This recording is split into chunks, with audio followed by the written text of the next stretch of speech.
Alec. Hello Phil, how you going, mate? Good, thank you. Yourself? Yeah, pretty good, thank you. That's what we want to hear. Yeah, how you been? Fantastic. No, it's good to hear. Good week. Yeah, it's been alright, actually, yeah. Well, thumbs up here then. Yeah, so, how you going everyone? Good to see you all here today. So we got our results. Yeah, Phil. we got some results. We had some tournaments last week. Yes, well we had the Australia Day comps. Yep. We had three actually, one that we didn't know a lot about down at Caruso's, but we'll start with the one at Empire. Yep. We had the double elimination comp. We've got 26 players there for that one.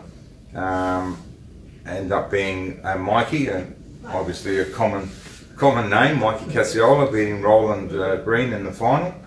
I'm not sure what the score was or who was there for the like double chance and all that, but still great effort for Mikey to win that. Roland's been getting up there a lot lately. Yeah. To finish at several events, isn't it? Absolutely. So that's a good result for Mikey. He's showing a bit of form for Geelong coming up in a couple of weeks. So yep. We'll have to keep an eye out for him. And what did you get, Phil?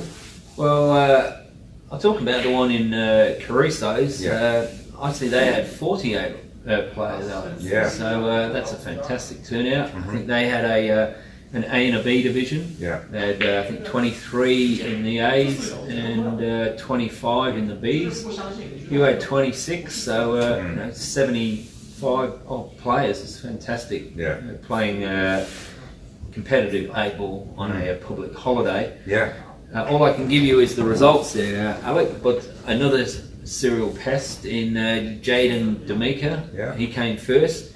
Mark Owl, do you know him? No, I don't know Mark, no. He was second, and that was in the A's. And in the B's, we had Natalie Hatton. Yeah. She defeated Chris Savor in the final, and we had Beck Bartlett running third. Right. So that was a pretty good turnout.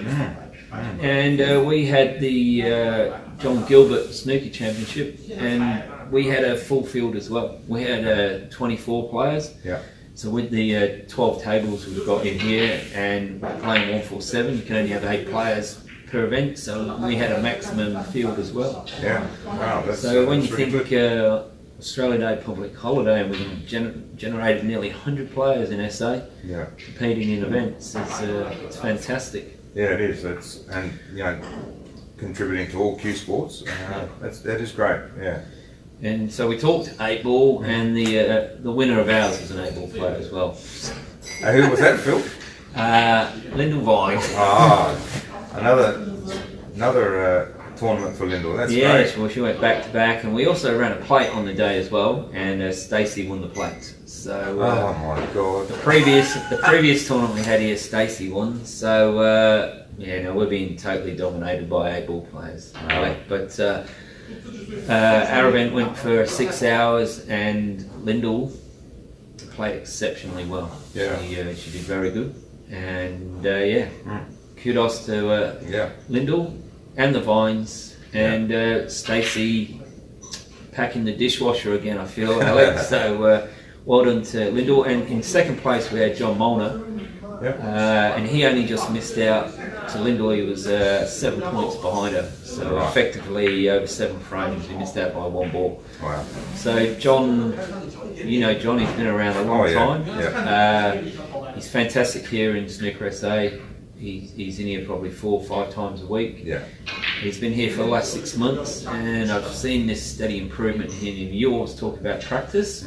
This is one guy that does put a lot of time and effort in. Yeah. And already I'm seeing these results, and he played very well on the weekend as well, and was unfortunate that he got picked to the post by Lyndall. But well done, Lyndall. Yeah, absolutely. Congratulations. That's great effort. And to Mikey and to Jaden and all state snooker champions, Australian champions, state players, Australian players. So inevitably the cream always rises to the top. Well, yeah, absolutely. You know, that's fantastic. So, very good. Yeah. And Alec, just so you know, I did get on the podium. Third. Oh, third, not too bad, Phil. I'm pulling at straws now, Alec. Yeah. But, yeah, so I was happy with that. No, that's good. That's good. And how many points you missed out by? I was probably about 30 behind him. Yeah. I did have the highest break. What was that? 75. That's very good. Stacey had a 65. Yeah. But anyway, no, I was too far behind them. Yeah. It's a podium finish. That's not too bad. You take a third. Oh, I've got it nowadays. Yeah. But anyway, it's all good. That's all right. So we'll move on to our Super League. Super League in our summer season is coming up to our last round tonight. Yep. All the positions are filled, so there could be a bit of swapping going on. So the top 5 are all locked in. Top 4. Top 4 are locked So in. there's top 4. Now it's all parking rights. Yeah, that's right. So at the moment we've got Empire Bridge at the top, which is my side. Empire Bastards are second. The Red Ducks are third, which is a combination of Chalkers Red and the Mighty Ducks. So it's Jane D'Amica, Daniel with Mikey and Anthony Cassiola and Larry and them guys. So they're doing very well up there in third. And Red Jays, which is Peter Holden / Chris Hazel and them sort of guys. And they're on a big handicap advantage as well. So if that's how they finish, then it'll be Empire Bridge versus Red Jays and the Bastards versus the Red Ducks. So what's the finals? 1 versus 4, 2 versus 3. No double chance? No double chance, Okay. straight knockout. Semi-final. Semi-final and then the final the Monday after. Okay. So that's very close. And worth mentioning, Mikey Cassiola on top of the percentages on 86%. Wow. Which is, I think he's lost 5 or 6 frames for the season. Closely followed by myself. Michael Hayes is coming up third, and a notable James Brown is running fourth. So That's fantastic. he's picked up. He's putting a lot of time in as well at Empire, and I know he has a table at home, but I think he finds that the practice of playing against someone, he might be down at Empire like 3 times a week. And lives down at Bulwark. Yeah. So, you know, and he's got a table at home, so you put all that together, it's like, why is he driving all that way? Because he wants to put some time in with some of the better players. And now you're seeing his results improve. That's massive, you know. Up the ladder. Yep. James Brown's also going to Geelong, so it'll be interesting to see how he goes in Geelong. He went to Darwin Open last year, qualified up there, and was unfortunate to draw Sarwan in that first round. Because it was really interesting to see how he would go. You know, we had our guys, myself, Sarwan, Mikey, and James, and there was like Justin Sage, there's about 3 or 4 other top players there, and James would have been just outside of the top notch there, and it would have been interesting if he had a good run that he might have won a couple of rounds, maybe quarters or something like that, or last 16. What's his confidence could have got built up? Yeah, so I'm interested to see how he goes in Geelong, because he is putting all his time in, and he's not a young spring chicken. Like, he's been around a long time, but he's only now just started to work on his game. So something to keep an eye out. So Super League tonight will be our final round. Yeah. Brilliant. Yeah. Then we got. So in here at Snooker SA, Alec, we also had our final. We had our final round last week for the Sherwood Match Q. Yep. 147 leagues, which we had. We got the Division 1 and Division 2. Yeah. So we got our grand finals happening this Thursday night. We will stream the Division 1 finals on Facebook from 7:30. Awesome. But I'll just mention the 8 players. So we had 12 players in the league. It's been a round robin for 6 weeks with the top 8 players going through to the final in Division 2. So this week's winner was Derek Hill, followed by Lee Cohen. Lee's a very good player. You probably don't know Lee. He's from England, and I felt he's a dark horse in this event, but his results haven't shown it. And then right at the death, he put in a 4th place finish last week, a 2nd place finish this week, and it's put him into the finals. So I think he could be a sneaky dark horse for the event. But we've got Derek Hill, Gary Hazel, Lee Cohen, Mike Wellens, Shane Murphy, Shannon Couch, Chris Wilmer, who also is one of them players that has been putting lots of time and effort in, and I've seen his game improve. did well to scrape into this final, and Alan Murphy. So on Thursday night they will do one more round robin, and whoever wins will be the champion, and they'll win the Sherwood match queue, valued at $350. And in Division 1, they had 9 players, and they've also done a round robin for the last 6 weeks with the top 5 players going through. So on Thursday night, they will play a double round robin with the winner receiving the queue. So Ray Reilly was victorious this week. He didn't drop a frame. Followed by John Quinlan, Peter Udich, Graham Halligan, and Sujith Serenovan, which Sujith won the Challenger League this year. Peter Udich won the Championship League, so we've got 2 strong singles players there. We've got Ray Reilly, who won the state title last year. So it's going to be a really good event, and I don't think I can pick who's going to win it. Right. On form, Ray Reilly has been a clear number 1, but don't write out John Quinlan. Yeah. John Quinlan is a master of playing 147. He regularly plays in all our Sunday events, and he's always, if you were doing a trifecta, you would always have him in there. Yeah. So don't write off John Quinlan. So yeah, we got them finals this Thursday night. Yeah. Both of them starting at 7:30, and we will be streaming the finals as well. That's awesome. Yeah, cool. Yeah. So. All right. Thursday night. Thursday night we got our American 8-ball league, the Vegas League. Yeah. So this is our last round with our finals on this weekend. Now, remembering that we're playing for over $25,000 in prize money. Massive prize money. Yeah, it's normally would be a trip to Vegas for the winning team and the runner-up team. Yep. But obviously with restrictions on travel, we won't be doing that. So it'll be just the prize money. Yep. So we're talking $10,000 to the winning team, Phil. 10 grand. That's fantastic. 10 grand to the winning team, which is just great, you know. Well, it'd just about be the biggest paying comp in Australia, wouldn't it? Well, for 10, a team, definitely for a team's event, yeah, for sure.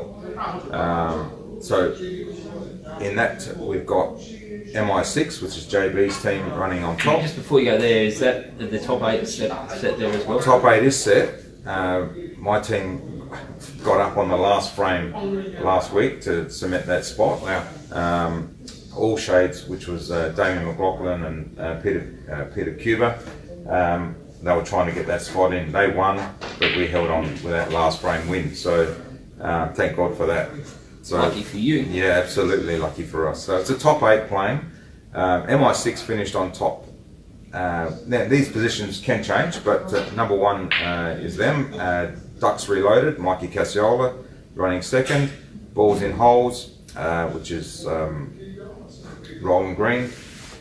Your Scurvy Dogs. Come up with that name. Well, Jonesy, Dave Rothel and Aaron Trethaway, them guys are in that team. Back in Black, which is Adam Groves, is 5th. Viva Fever, Nathan Neems is 6th. Safety Hub with the Greeks, yes, in 7. And my team in 8 with Andrew Fidge and a few of the others there. So the Hungry Bulls. So it'll be an AFL style finals, 1 verse 4, 2 verse 3 with a double chance, 5 and 8 elimination, and 6 and 7. Yeah. So that's this weekend at Empire? Yeah, starting at 1 o'clock on Saturday is the first final. 4 o'clock on Saturday is the second final.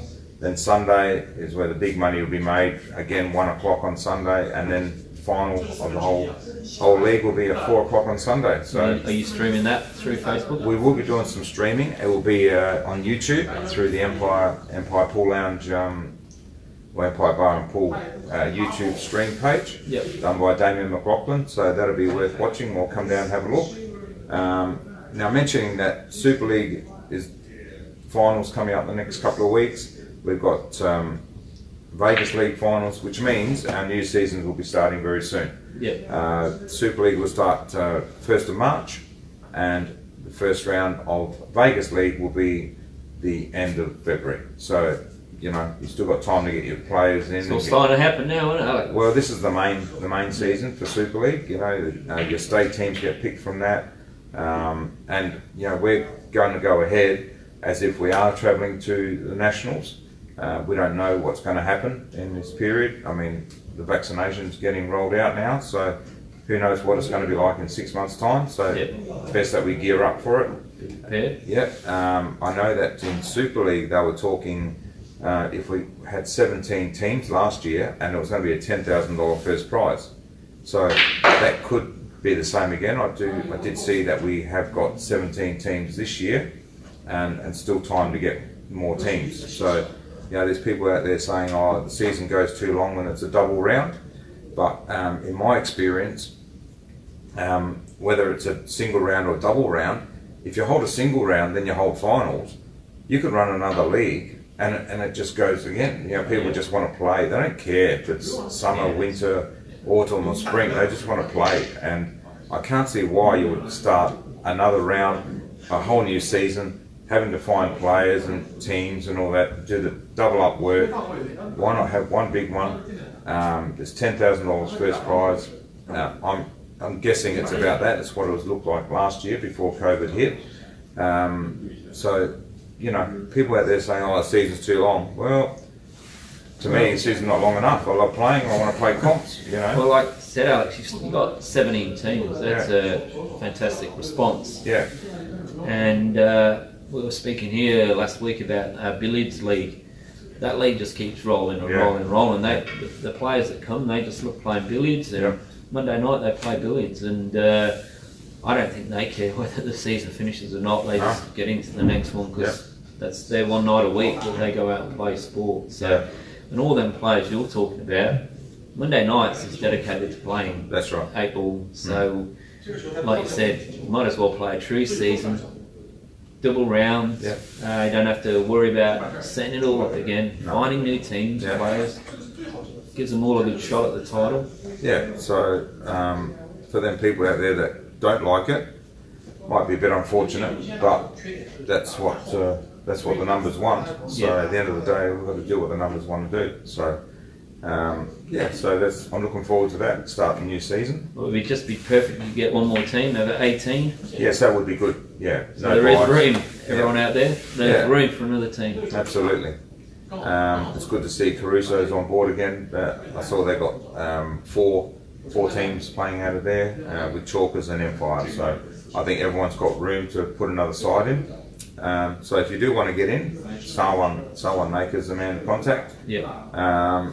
So go with that. That's awesome. Yeah, I haven't been to Caruso's, Alex, but the fact that they had that tournament last weekend, they supported the juniors, they got teams in Super Leagues, they're obviously doing some good stuff down the north of Adelaide. Yeah, well, we know that there's been a few rooms there in the past, and for whatever reason they closed down.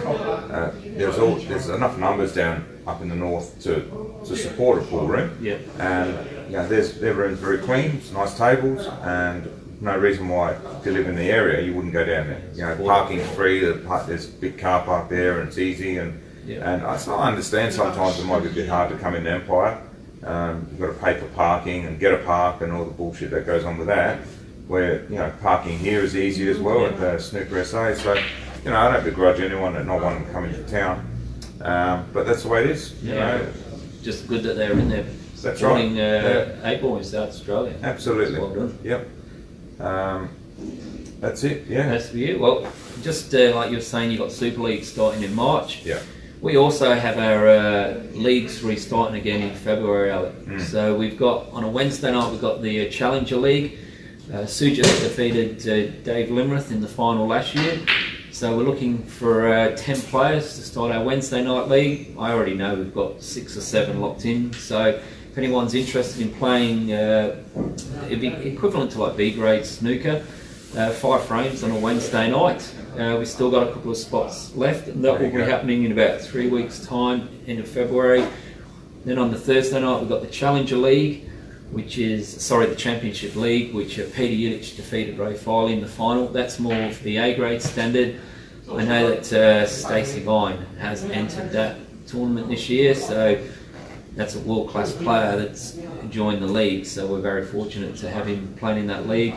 Is he representing the 8-ball players? I'm trying to convert him, Alec. Is there any brilliant snooker player out there that can come and help us? No, don't you worry. Ray Foley and Peter Yu just sorted him out. Yeah. They better do anyway. Yeah. And then, so also on a Thursday night, we've got the handicap snooker leagues, which is that more social / B grade style. And we're also looking at running an 8-player 147 league on a Monday night. So that will count out just about all the 8-ball players in South Australia. But the response for people wanting to play 147, that's the only night we have available for it. If we can get 8 players, we'll run it. Yeah. Anyone interested in playing snooker, please contact myself at Snooker SA, and I'm only happy to help you or give you some advice. Fair enough. Too easy. Too easy?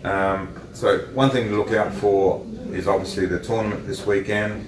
The Vegas League will be on live streaming, but also just want to remind people about Geelong the week after. Yep. Obviously they're still taking entries, but that should be, I'm assuming at Q-Ball TV will be there to stream that. So, get behind the South Australians that are going over there, and hopefully we can kick a Vic. Oh, well, it's fantastic. The season's starting to go again, and we'll have lots to talk about, Alec. Yeah, for sure. Just before we go, overnight, Trump won again. Yeah. Jack Lewowski in the final of the German Masters. Yeah. That's the 4th tournament he's won this season. Yeah. That's a record. That's the last time anyone won 4 in a season was Stephen Hendry in 1995. And that also includes him missing that pink to beat Neil Robinson in the final of the UK. So he could have had 5 tournaments. Crazy. And Alec in the semi, he was losing 5-1, race to 6. So he got up and beat Hawkins 6-5 in the semi. Did Hawkins have a shot at the title to win that frame? At 5-1, Trump's rallied with 3 centuries in a row. Then he had a 67, but Hawkins had a couple of chances in the deciding frame. Yeah. Like in the quarterfinals, Hawkins was 4-0 down. The opponent missed a relatively easy brown to get on the blue to win the match 5-0, and Hawkins won 5 in a row and won 5-4. So Crazy. Just shows you, it's never over. No, So, absolutely. but, Trump, amazing again. Amazing. Anyway, that's it. All Another good week. Good on you, Phil. It's always a pleasure to see you. And to everyone out there, good luck with your finals that are happening this week. Yep. And we'll talk about some champions next week. Awesome. Right. Sounds See you, good. Alec. See you, buddy.